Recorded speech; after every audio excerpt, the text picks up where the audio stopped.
Teman-teman, hari ini kita akan membahas tentang bagaimana seorang narsistik menggunakan konflik untuk memanipulasi korbannya dia. Teman-teman, kalian tahu nggak apa perbedaan mendasar antara seorang narsistik dan seorang empath ketika mereka menghadapi konflik? Jadi gini, seorang narsistik itu kan dia nggak punya yang namanya empati emosional, oke? Sedangkan seorang empath, empatinya itu sangat besar. Perbedaan mendasar itu adalah ketika seorang narsistik, ketika dia berkonflik, ketika konflik itu sudah selesai, dia tidak akan merasakan apapun. Kenapa? Karena dia tidak bisa merasakan penderitaan milik orang lain. Artinya, efek konflik bagi seorang narsistik itu tidak besar. Berbeda dengan seorang empath, karena dia bisa merasakan penderitaan orang lain, dan karena dia punya empati emosional, konflik itu bisa saja menjadi sesuatu yang sangat menyakitkan bagi seorang empath. Seorang narsistik bisa saja setelah berkonflik, kemudian bersikap seperti tidak terjadi apapun. Contoh, kamu bisa saja berkonflik dengan seorang narsistik. Setelah berkonflik, dia bisa saja kemudian tidur nyenyak, ataupun bisa saja melakukan hal-hal lain di luar nalar, seperti meminta melakukan hubungan seksual, padahal kalian habis berkonflik. Nah, seorang empath tidak bisa melakukan hal tersebut. Mereka bisa saja tidak bisa tidur ketika berkonflik. Setelah berkonflik pun, mereka bisa saja punya efek berhari-hari, tidak bisa melakukan segala hal dengan normal. Karena ada penderitaan emosional yang dirasakan oleh seorang empath. Artinya apa? Bagi seorang narsistik, konflik itu sesuatu yang biasa saja dan tidak berpengaruh besar bagi dia. Bagi seorang empath, konflik itu berpengaruh sangat besar dan bisa sangat merugikan bagi seorang empath. Nah, seorang narsistik tahu fakta ini. Dia tahu bahwa konflik itu tidak berpengaruh besar bagi dia, tapi berpengaruh sangat besar bagi seorang empath yang biasa menjadi supply-nya dia. Sehingga dia tahu dia bisa mempergunakan konflik untuk memanipulasi si empath supaya berada dalam dominasi dia dan bisa dia pergunakan untuk mencapai tujuannya dia. Kita akan belajar sedikit beberapa hal bagaimana seorang narsistik menggunakan konflik untuk mencapai tujuannya dia. Yang pertama, teman-teman, seorang narsistik itu akan menggunakan konflik untuk menunjukkan dominasi dia terhadap korbannya dia yang biasanya adalah seorang empath. Jadi gini, pola yang biasa terjadi antara seorang narsistik dan seorang empath itu adalah seorang narsistik itu akan menggunakan konflik untuk mencapai tujuannya dia. Mencapai tujuan dia itu apa? Misalnya dia ingin memaksakan kehendaknya dia, ataupun misalnya dia melihat sesuatu yang tidak dia sukai dari si empath. Kemudian dia ingin menghukum si empath atau melarang hal yang dilakukan oleh si empath. Nah, ketika dia ingin memaksakan hal tersebut, dia akan menggunakan konflik untuk, dalam tanda kutip, menekan si empath. Pola yang biasa terjadi itu adalah si narsistik akan membuat konflik. Nah, si empath yang memang tidak menyukai konflik, itu kemudian akan memilih untuk mengorbankan diri dia supaya konflik itu tidak terjadi. Ya, sudah biasa kita mendengar para empath berkata bahwa ya daripada ribut, saya izinkan saja dia melakukan hal tersebut.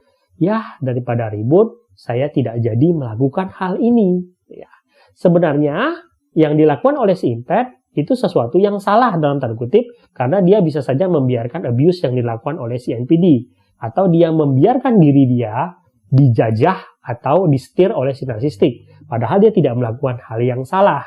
Tetapi karena dia ingin menghindari konflik, dia memilih untuk mengalah. Oke? Ini pola yang biasa terjadi kan antara seorang narsistik dan seorang empath. Ini kelihatan sepele, tapi sebenarnya ini sangat tidak sehat. Kenapa? Karena cara ini akan selalu diulang oleh si narsistik setiap kali dia ingin mencapai tujuannya dia, termasuk tujuan-tujuan yang sangat jahat.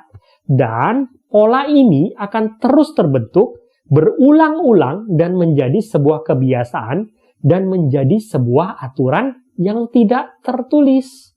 Jadi setiap kali si narsistik ingin mendapatkan sesuatu, ingin menghukum si empath, ingin membuat si empath menuruti dia akan selalu menggunakan ancaman untuk membuat sebuah konflik supaya si empath itu menurut.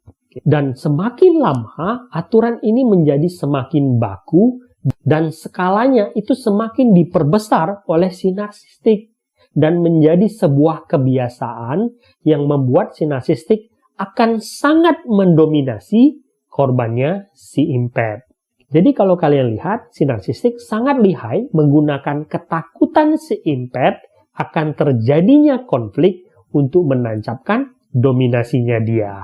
Yang kedua, seorang narsistik juga bisa menggunakan konflik untuk menciptakan standar aturan yang baru di dalam kehidupannya mereka. Rule-nya adalah bahwa kalau kamu menjadi supply yang baik, menuruti semua keinginan saya, kamu tidak melakukan kesalahan, maka kehidupan kita akan harmonis. Tapi kalau kamu melakukan kesalahan atau tidak melakukan hal yang menurut saya benar dan tidak menuruti saya, maka saya akan menciptakan konflik dan menciptakan neraka bagi kamu. Mungkin sekilas ini sesuatu yang normal. Padahal sebenarnya kan ini tidak normal, teman-teman. Kehidupan yang normal itu nggak ada namanya aturan bahwa kalau kamu nggak benar, maka harus ada konflik. Nggak selalu begitu kan? Kehidupan yang benar itu sebenarnya kita tidak mau ada konflik di dalam kehidupan kita. Walaupun kita melakukan kesalahan, sedapat mungkin tidak ada konflik di dalam kehidupan kita. Tapi di tengah seorang narsistik, dia menciptakan aturan baru. Kalau kamu supply yang baik, maka kehidupan kita harmonis. Kalau kamu supply yang salah, maka akan terjadi konflik. Nah, korban yang tidak sadar akan hal ini, kemudian mempercayai aturan tersebut. Dan kemudian berusaha mati-matian menjadi seseorang yang sempurna dan pelayan yang benar-benar tunduk pada si narsistik karena mereka takut akan terjadi konflik.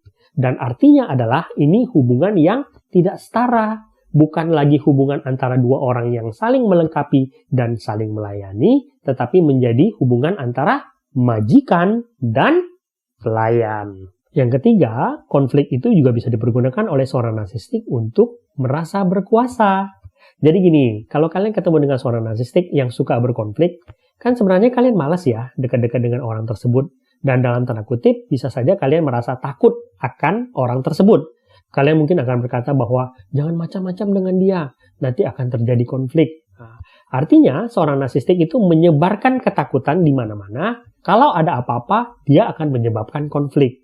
Nah, ketakutan-ketakutan tersebut itu dinikmati oleh si narsistik. Dia merasa dia berkuasa. Dia berkata kepada dirinya seolah-olah bahwa hanya dengan kehadiran saya yang menyebarkan ketakutan akan konflik, itu sudah membuat orang berjaga-jaga di sekitar saya. Itu sudah membuat orang salah tingkah di sekitar saya. Misalnya, anak-anaknya selalu takut ketika berada di dekat dia. Ataupun misalnya kolega-koleganya dia selalu takut ketika berada di dekat dia. Karena dia selalu menyebabkan konflik. Bagi dia, itu adalah sebuah ilusi kekuasaan. Bagi orang normal, sebenarnya kan itu menggelikan. Artinya kamu nggak disukai sama orang. Tetapi bagi seorang narsistik, itu nggak masalah. Selama dia merasakan bahwa orang punya kewaspadaan ketika berada di dekat dia, artinya dia punya kekuasaan di atas orang-orang tersebut. Dan itu sangat memuaskan egonya mereka.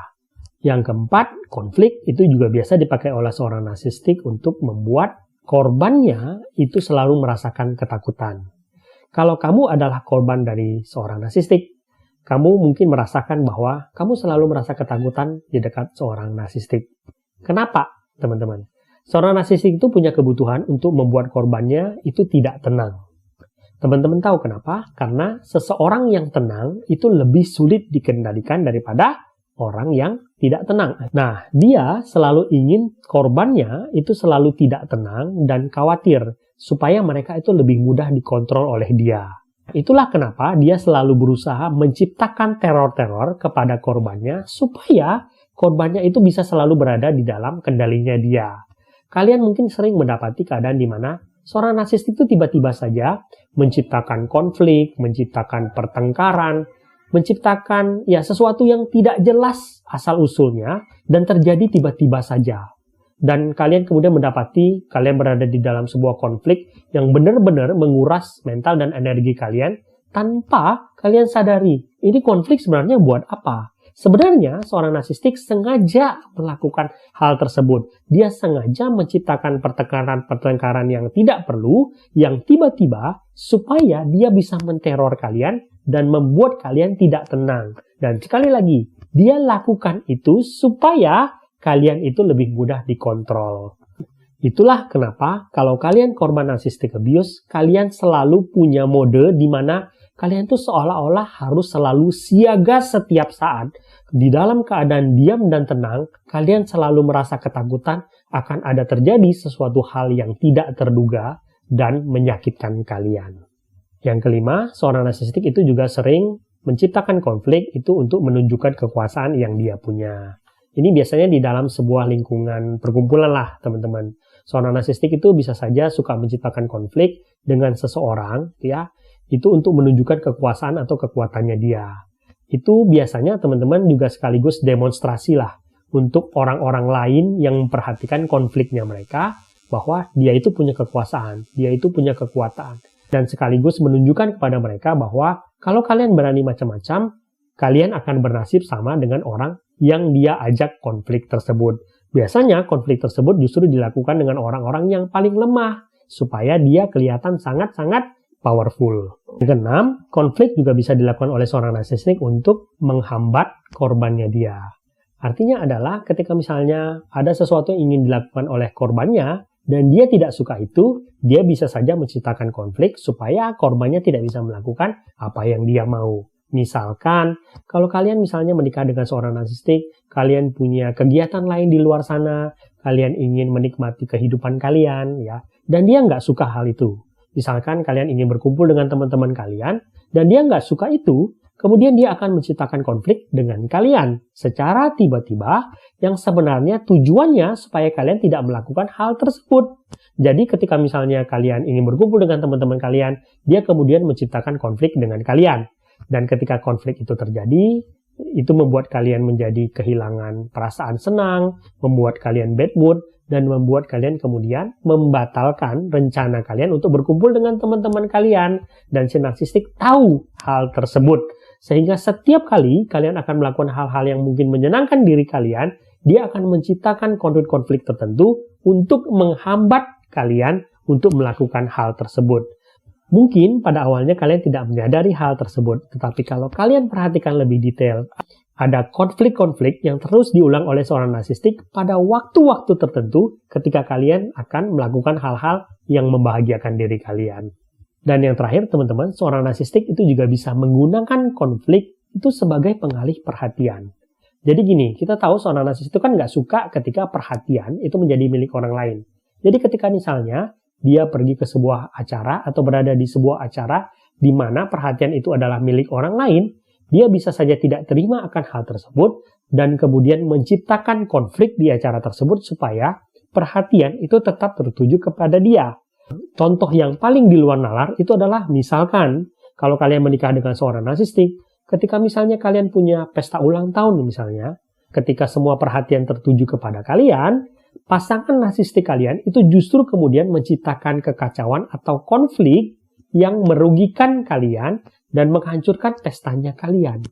Ataupun misalnya orang tua narsistik yang berada di dalam pesta milik anaknya, yang merasa cemburu kepada anaknya, dan kemudian menciptakan konflik di dalam pesta tersebut supaya perhatian itu tetap tertuju kepada dia. Bagi orang normal, ini sesuatu yang mungkin ya tidak bisa kalian percayai, tetapi bagi kalian yang berhubungan dengan seorang narsistik atau relate dengan seorang narsistik, banyak dari kalian yang menceritakan hal tersebut. Keadaan di mana kalian harusnya bisa menikmati kebahagiaan, tetapi justru dirusak oleh pasangan narsistik kalian tersebut atau oleh orang tua narsistik kalian tersebut. Sekali lagi, ini mungkin sesuatu yang sangat sulit untuk dipercaya. Nah, teman-teman, itu beberapa hal yang bisa saya bagikan. Semoga video ini berguna. Sampai jumpa di video selanjutnya.